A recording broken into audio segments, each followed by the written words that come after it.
syurutu wujubil haji. Syarat-syarat wajibnya haji. Tadi disebutkan oleh Qadhi Abu Suja ada 7. Yang pertama adalah Islam, li'annahu ibadatun, karena ini adalah ibadah mahdhah, disyaratkan harus Islam. Kalau dilakukan oleh orang kafir maka tidak sah. Yang kedua al-bulugh haitsu taklif, ya, karena ini baligh itu orang yang sudah terkena beban taklif. Maka kalau nanti ada seorang anak yang belum balik, maka belum teranggap gugur kewajiban hajinya. Maka dia kalau terpenuhi syarat-syarat dan dia sudah balik, dia wajib kembali melaksanakan ibadah haji. Meski ibadah haji yang dilakukan sewaktu dia masih kecil itu tetap sah hukumnya, tapi tidak wajib dia. Jadi harus dibedakan antara syarat wajib dengan syarat sah. Dari sisi kewajiban anak kecil itu tidak wajib, tapi dari sisi pelaksanaan sah dia melaksanakan. Nah, karena dia belum wajib, meski dia sudah melaksanakan, dia wajib melaksanakannya di waktu yang lain ketika dia sudah balik, jika syarat-syaratnya sudah terpenuhi. Ini disebut dengan istilah haji kecil. Haji kecil. Jadi misalkan ada TKI atau TKW yang membawa anaknya ke Saudi, lalu diajak berhaji. Nah, ini istilahnya haji kecil, di mana belum gugur kefarduan hajinya. Fala yukhatibu bihi naqisul ahliyah. Jadi mereka itu belum diseru karena belum masuk, ya, ahliyah, kelayakan atau kecakapan pelaksanaan ibadah haji. Kemudian yang ketiga al-aqlu, haitsu taklif, sama ya. Jadi kalau orang gila tidak wajib. Al-hurriyah, yang keempat, dia merdeka, li'anha ibadatun badaniyatun wa maliyatun wal abdu la yamliku. Karena haji ini adalah ibadah badan dan ibadah harta. Badannya dia harus berangkat, ya kan, berarti pada saat berangkat dia meninggalkan tugas-tugas dia sebagai al-abdu, sebagai hamba sahaya.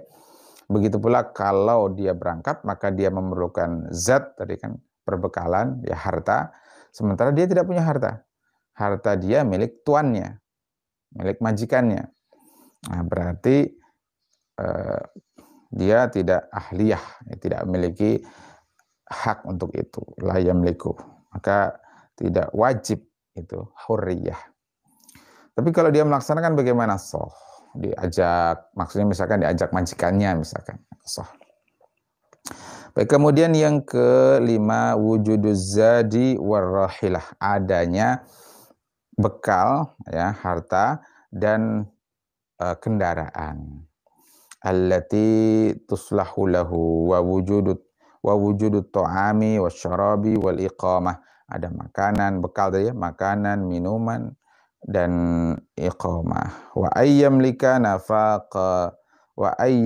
nafaqatir rihlah zahaban wa iyaban ba'da nafaqati ahli. Jadi zat atau bekal yang dia bawa itu ukurannya adalah cukup untuk berangkat dan pulang.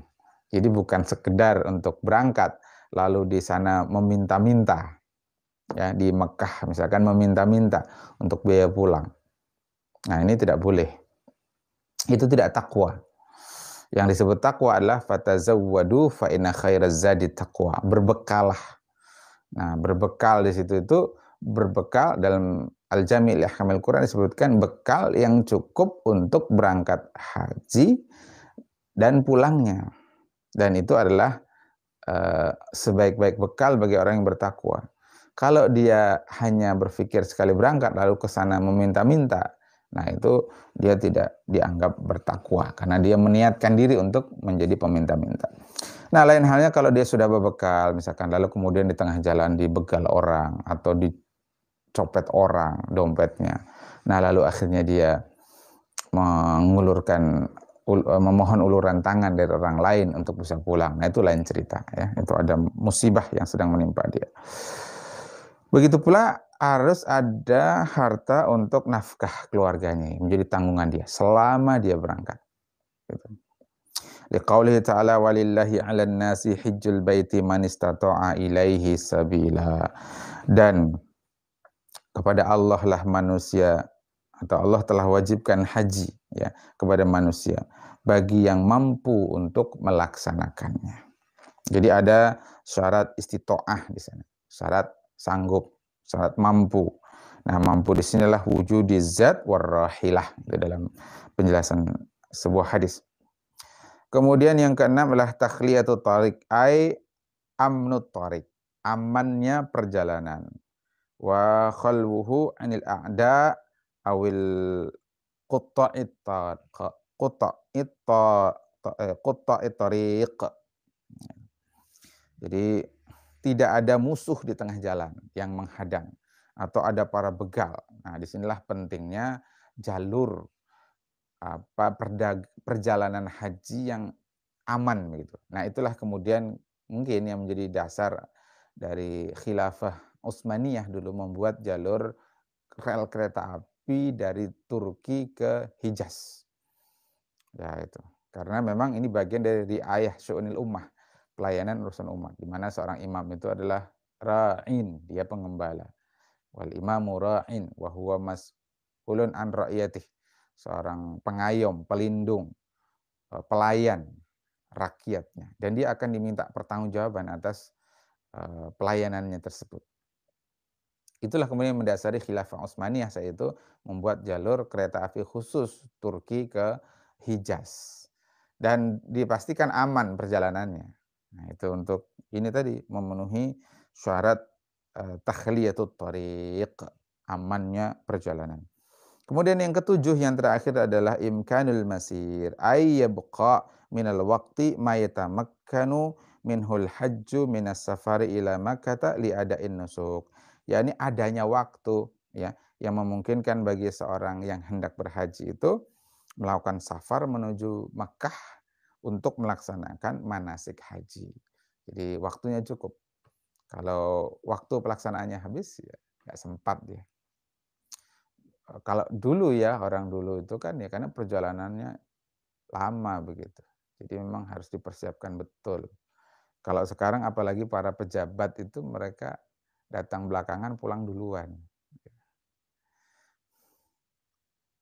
Termasuk haji plus datangnya lebih belakang daripada haji reguler, pulangnya duluan. Hanya kurang lebih 28 hari. Sementara kalau reguler 40 hari. Mas'alatun. Idza hajja as-sabiyyul ladzi lam yablugh fa inna hadzal hajja la yasqutu hajjul fardhah. Atau la yasqutul hajjal fardhah. Jika seorang anak melakukan ibadah haji, ya, sementara dia itu belum balik, maka hajinya itu tidak menggugurkan haji yang fardu. Tadi sudah disinggung. Mas'alatun, al-mar'atu la tadhhabu ila ada'i faridatil haji illa bi'izni zauj.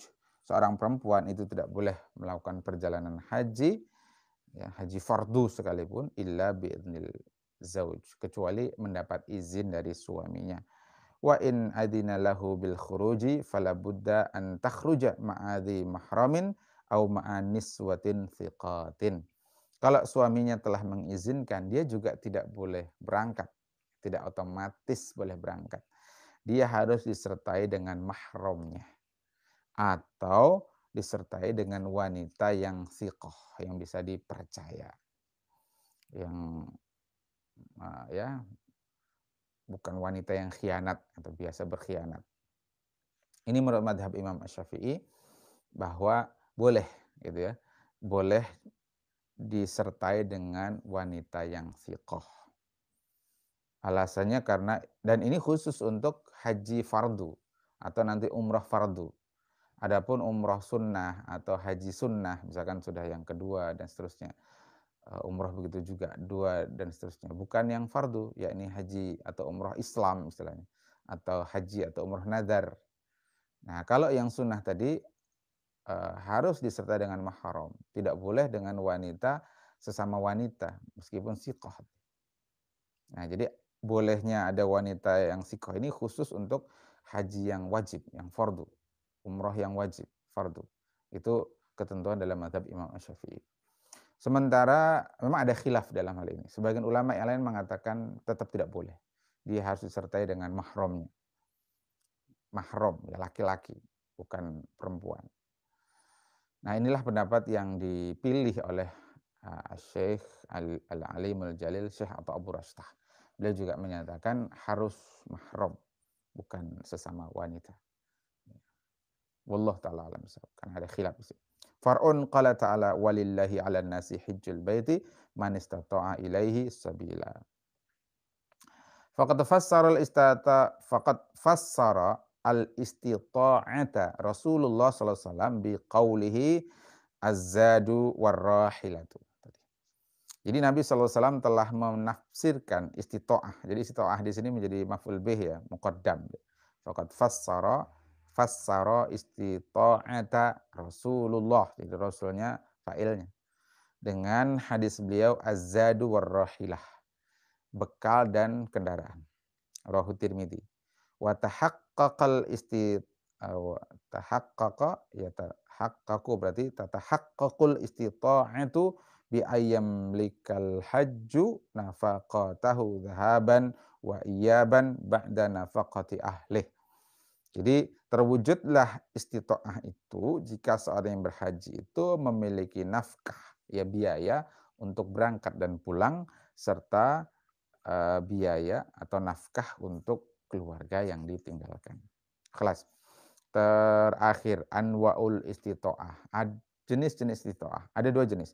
Yang pertama lah istita'atul mubasyarah. Istita'ah secara langsung. Wahiyya ayyatamakkanal hajju min ada'il haji binafsih bila masyaqatin au dararin, yakni salimul jism. Jadi istita'ah mubasyarah itu adalah memungkinkannya seorang seorang yang berhaji untuk melaksanakan ibadah haji sendiri.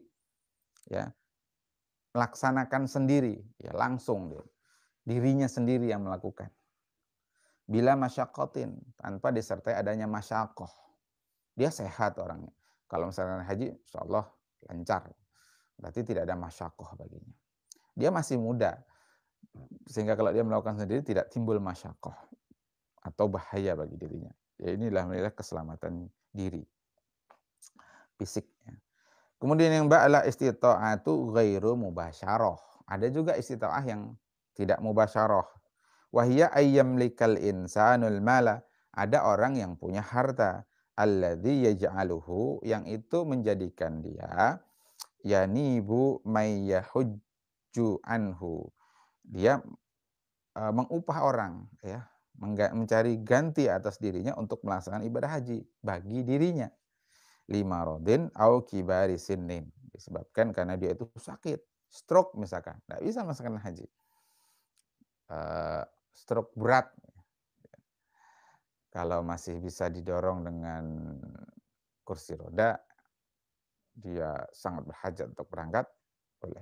Tapi kalau misalkan ya sakitnya itu sudah tidak memungkinkan untuk melaksanakan ibadah haji, atau karena sudah lanjut usia, lalu dia mengupah orang yang bisa melaksanakan dan dia punya harta untuk itu, maka dia juga teranggap istita'ah. Ya sanggupnya namanya istita'ah ghairu mubasyarah. Rawal Bukhari wa Muslimun anna imra'atan min Khas'am qalat. Diriwayatkan oleh Imam Bukhari dan Muslim, jadi sahih ini, bahwa seorang perempuan dari Khas'am, ya, dari suku Khas'am, jadi Khas'amiyah, berkata, ya Rasulullah, inna faridatallahi ala ibadihi fil haji. Allah telah fardukan haji. Adrakat abi, mungkin ini adrakat atau adraktu. Saya mendapati ayahku syaikhan kabiran. Itu sudah sepuh, sangat tua. La yathbutu ala rahilah. Ya beliau tidak, atau mungkin begini, adrokat itu fa'ilnya kepada faridatullah. Kefarduan Allah itu telah mendapati ayahku. Gitu. Ya. Nah, ini kan hadis ya, matan hadis adrokat. Faridatullah itu telah mendapati pada diri ayahku. Sementara beliau syaikhan kabiran, keadaannya itu syaikhan kabiran. La yasbutu 'ala rahilah. Ayahku tak sanggup kalau harus menunggang kuda gitu. Menunggang kendaraan menuju pelaksanaan ibadah haji. fa ahujju anhu, apakah aku boleh menghajikan ayahku? Nabi menjawab, qala na'am. Nah, jawab Nabi, ini untuk menjelaskan tadi ada istita'ah ghairu mubasyarah.